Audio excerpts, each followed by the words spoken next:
Welcome to this explainer on cognitive depth. Look, if you're joining me today, chances are you're feeling a very specific, kind of heavy type of fatigue, right? Not just, physically tired from a long day, but deeply, relentlessly mentally drained in a way that feels almost impossible to explain to the people around you. You wake up exhausted, you go to bed completely wired, and your thoughts are just going at a million miles an hour.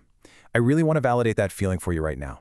Your mind is racing, it's processing, churning without any sort of pause button, and that relentless pace, that's exactly what we're going to decode today.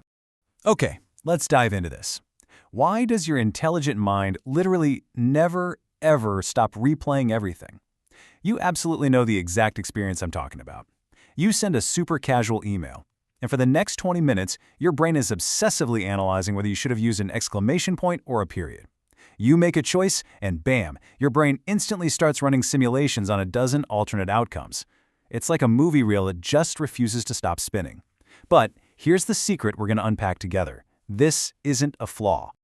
Section 1. The mind's constant replay. The architecture of an intelligent brain. Now, what's really interesting about this slide is that it gives a name to exactly what you've been experiencing. You might honestly think your brain is broken when it won't shut off, but the truth is, it's not malfunctioning at all. It's fundamentally built for this exact continuous activity. There's a formal name for this: cognitive depth. It means you possess an intelligent mind that is, quite literally, built for continuous processing. It never stops replaying everything because it's designed to analyze, to dig deeper, and to constantly seek out patterns. Your overthinking isn't some error in your programming. Actually, scratch that. It's a concrete feature of your intelligence. But, as we all know, a machine that runs at maximum capacity without a break, it's going to generate a whole lot of heat. Section 2. The hidden cognitive struggle, the silent cost of continuous processing. Because a brain that never stops is a brain that's constantly burning a massive amount of energy, and that leads to a very real, very silent toll. Look at those words up there, the hidden struggle. The human brain already uses roughly 20% of your body's energy just to keep the lights on, so to speak. But when you have cognitive depth, man, you're running that engine hot 24/7. And the crazy part is, this isn't something your friends, family, or coworkers can even see. To the outside world, you just look like you're sitting quietly at your desk.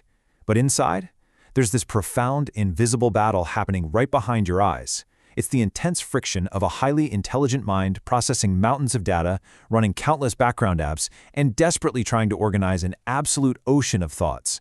It's a relentless, exhausting marathon you're running every single day, completely out of sight. Which brings us to Section 3, why we feel exhausted, the byproduct of cognitive depth. We really have to look at the immediate, undeniable physical and mental consequence of this silent marathon. As our source material plainly and powerfully points out, all this relentless mental heavy lifting directly, quote, leads to mental exhaustion. I really want you to internalize this for a second. This hidden struggle of nonstop cognitive depth is the exact validated reason for your deep fatigue. You're not lazy, you're not unmotivated, and you definitely aren't losing your edge. Your brain is literally draining its own battery through the sheer force of its architecture. You are exhausted because your mind is working incredibly hard, even when you think you're just resting. Moving on to Section 4, survival mode versus reasoning mode, the tale of two brains. So what actually happens when this mental marathon finally overwhelms your mind? Like, what state is your brain literally forced into when the mental exhaustion just becomes too much to handle and the whole system starts to overload? And this brilliantly illustrates exactly what happens. When the system overloads, your brain's architecture basically fractures into two very different operational states. On the left side, you drop into survival mode, which is the reactive result of an overwhelmed mind. When the continuous mental heavy lifting completely burns out your energy reserves, your brain drops higher-level logic and just tries to survive the onslaught of thoughts. You become reactive, stressed, and stuck in a loop. On the right side, though, we have your true baseline, reasoning mode. This is the ideal state of an intelligent mind. This is where your cognitive depth is actually useful, where you have clarity, logic, and peace. The million-dollar question, of course, is how on earth do we cross that divide? Section 5. Activating your cognitive control, taking back your mental energy. Now, take a deep breath with me here, because we're going to purposely slow our pace down a bit. We're shifting out of that relentless processing state, and we're moving into the actual solution. So, the crucial point is, the specific cure for your exhaustion is cognitive control.